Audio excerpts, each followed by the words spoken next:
Bom, então eu vou começar aqui, já que a gente vai falar hoje de condutores, eu acho importante a gente falar brevemente das ideias, né, clássicas e até quânticas que diferenciam um condutor, um isolante e um semicondutor, certo? Aliás, não são as ideias, né, são a física por trás que diferencia esses três materiais. Então, basicamente, a nossa ideia aqui então é explorar os isolantes,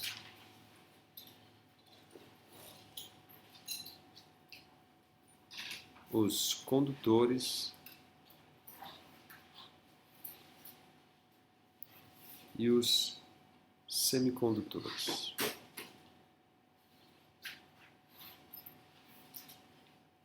Supercondutores, na verdade, você precisa de toda uma mecânica quântica para descrever, então a gente não vai tratar aqui, tá? Então, o nosso foco serão esses três tipos aí de materiais. Bom, bem superficialmente, a ideia é mais ou menos essa aqui, ó. Quando você tem um átomo, então você tem um núcleo, tá certo? Que tem aqui os prótons e os nêutrons, então ele é carregado aqui positivamente. Você tem aqui os elétrons, né? Que estão aqui, na realidade, quanticamente a gente sabe que os elétrons eles são basicamente uma nuvem eletrônica, né? Que está aqui em torno desse núcleo. Em termos de potencial, basicamente esse elétron ele está preso por um potencial que é tipo algo mais ou menos assim, tá? Ele pode escapar aqui, então aqui é tipo de potencial desse formato que é chamado potencial de Lerner-Jones, por exemplo. Mas aqui é a distância, tá certo? E aqui é a energia potencial.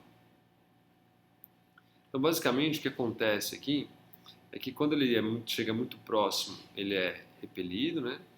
E quando ele se afasta muito, ele pode se desprender, né? E você pode ionizar esse átomo aqui. Então, basicamente, o cara está preso aqui, o elétron, nesse poço de potencial, tá certo?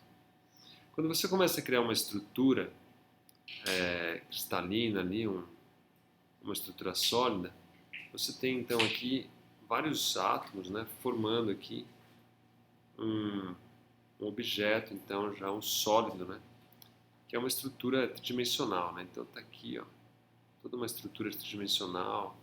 Você tem aqui, aqui. Então eles estão aqui presos em três dimensões. Tenta entender isso aqui como um cubo, né? Em três dimensões aqui. E aqui estão os seus núcleos aqui para cá, em toda essa região aqui desse sólido. Bom, quando você aproxima vários desses potenciais aqui, basicamente o que acontece, bem a grosso modo, é que os potenciais eles começam a se somar um a um aqui. Então, esses aqui seriam vários átomos, né? Esses átomos aí estão um do lado do outro. Cada um aqui tem seus elétrons presos aqui. Basicamente, esses potenciais eles se deformam, criando então aqui uma curva que é mais ou menos assim, ó. Então você vai ficar com o resultado dessa junção em sólidos vai ser esse nível aqui. Aí mais acima aqui, novamente, né, você vê que tem outros cortes aqui, tá vendo? Esse aqui cruza com esse aqui cruza com esse aqui cruza com esse. E você tem novas junções aqui, vermelhas aqui, mais ou menos, descrevendo esses potenciais aqui. Em suma, o que se observa é que você vai ter regiões bem definidas onde esses elétrons eles podem estar presentes, tá certo? Então, eles vão ocupando essas regiões aqui energéticas, uma a uma, e aí dependendo do número de elétrons, né? Então você vai ter um S2, 2S2 e assim por diante. 2P6 e vai aumentando, tá certo? Então, isso aqui acaba virando o que é chamado aqui as nossas bandas, tá certo? onde os elétrons vão ocupando essas bandas. Então você vai ter uns elétrons aqui nas bandas mais baixas. Aí você vai completando esse cara. Então esse cara tem 4, 5, 6, 7 elétrons. Aí depois você vai às bandas mais altas, você vai completando, vai completando, vai completando. E assim por diante, dependendo do número de elétrons que você tem no seu material, certo? Então, carbono, sódio, por exemplo, que tem 11 elétrons, né? Então você vai completando até juntar 11 elétrons. Bom, você vai completando, completando, tem uma banda aqui logo acima, que depois que você completou todas, essa aqui é uma banda vazia, certo? Ela acaba sendo uma banda vazia. E essa aqui pode ser uma banda, sei lá, semi-completa, vamos dizer assim, porque você pode colocar mais elétrons aqui, né, caso você tenha espaço, né? E aqui você tem as bandas completas aqui. Bom, o que diferencia um isolante de um condutor de um semicondutor? A ideia básica é mais ou menos essa aqui, ó. Então imagine a última banda aqui, ó, completa, e a outra banda aqui vazia, tá certo? Aqui você tem um certo gap, que a gente chama, de energia entre esse e esse cara aqui. Isso aqui é basicamente uma escala aqui de energia. Bom, a última banda que completa é chamada de banda de valência.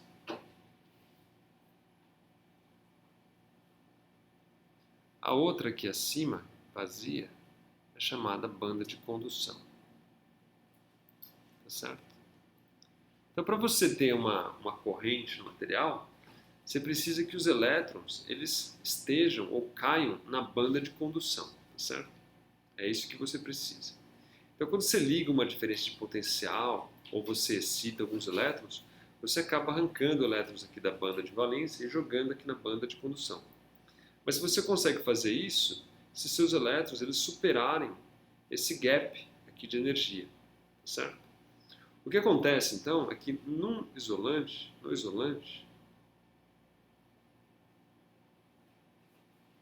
o gap é muito grande.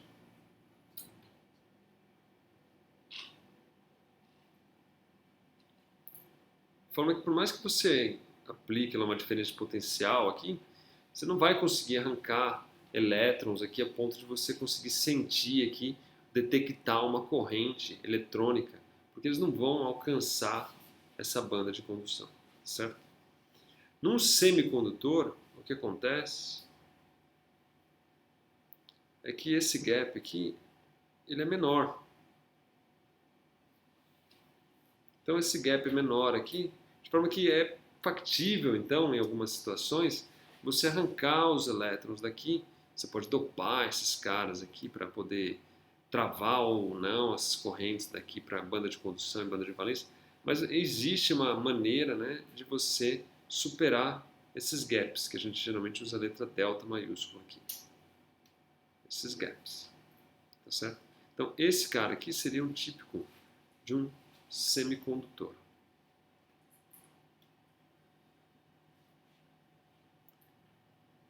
Então, até, por exemplo, no semicondutor é interessante que até a própria estação térmica, você pode jogar alguns elétrons aqui na banda de condução, tá certo?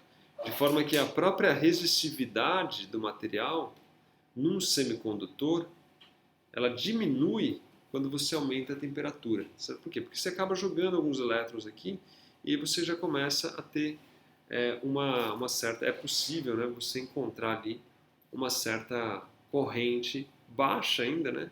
Mas ainda assim factível. Nos condutores, por sua vez, o que acontece de especial é que existe uma intersecção, basicamente, entre a banda de condução e a banda de valência, tá certo? Então esse gap aí, ele é zero. os elétrons, basicamente, já estão na banda de condução. Eles são chamados de elétrons livres. Elétrons livres. Então, esses elétrons eles estão livres. O que significa eles serem livres? Significa que o elétron não pertence ao seu próprio átomo aqui. Eles ficam trocando os elétrons. Um átomo tem um elétron, depois esse elétron que estava nesse vai parar no outro, o outro troca, vem para cá. Então fica aquela troca de elétrons entre os átomos ali, de forma que a gente chama então esses caras aí de elétrons livres, tá certo? Então eles já estão na banda de condução. Aí você pode perguntar assim, por que você não detecta a corrente se você não coloca então uma diferença de potencial? O que acontece é que, apesar de eles estarem na banda de condução, eles se movimentam de forma aleatória, tá certo? Então eles não têm uma direção predileta. É como se eu pegasse essa mesa aqui, jogasse um monte de bolinhas aqui e começasse a chacoalhar essas bolinhas, tá certo? Qual que é o fluxo de bolinhas? Se tiver cada um andando para uma direção aleatória, em média você não vai ter fluxo nenhum, tá certo? Eles vão estar todos andando, mas uma está para cá, outra está para cá, outra está na direção X, outra está na Y, outra está na menos X. Então, a velocidade média dos elétrons acaba sendo zero, porque eles acabam se cancelando uma com as outras. Quando você coloca uma diferença de potencial, é como se eu levantasse a borda da mesa, certo? Coloquei uma diferença de potencial desse ponto com aquele ponto lá. No caso aqui na mesa, né, uma diferença de potencial gravitacional. Quando eu levanto a mesa, o que acontece? As bolas então todas começam a fluir no sentido, né? Pode ser que uma vai na diagonal para cá, para lá, mas em média elas têm uma direção predileta, né, para se deslocar, e aí, então você detecta aí um fluxo, no caso aqui de bolinhas, mas no caso do material eletrônico, né, de elétrons. Tá certo? Então, basicamente essa é a ideia que está por trás. O que diferencia o material de isolante, condutor e semicondutor é a distância energética entre a banda de valência e a banda de condução. Basicamente isso. Num condutor, essas bandas estão sobrepostas, então você tem elétrons livres. Num isolante, você tem essa distância muito grande entre a banda de valência e a banda de condução. E no semicondutor, você tem uma distância pequena entre a banda de valência e a banda de condução. A temperatura no condutor, ele na verdade aumenta a resistividade.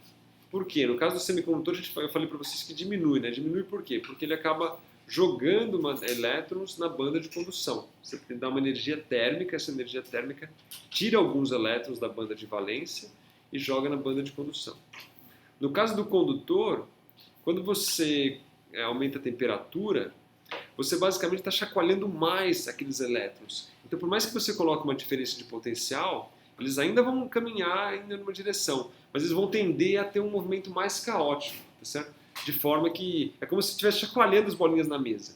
Eu aumento aqui esse lado da mesa aqui, mas tem um monte de gente mexendo, chacoalhando elas, tá certo? Jogando para cá, para lá. Elas vão, no final das contas, vão fluir tudo, vão cair todas no chão, tá certo? Mas se eu tivesse tudo quietinho, tudo parado, enfileiradinho, e levantasse a mesa, rapidamente elas iam cair.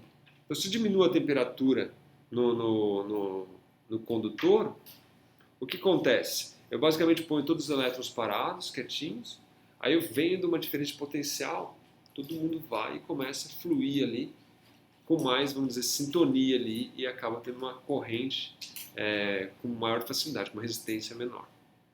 Ok? Então, bem superficialmente, isso aí na verdade você aprende tudo isso aí em estado sólido e é feito com todos os detalhes e tudo mais, mas é só para a gente ter uma ideia do que diferencia esses três materiais. Então, basicamente é diferença energética entre a banda de valência e a banda de condução.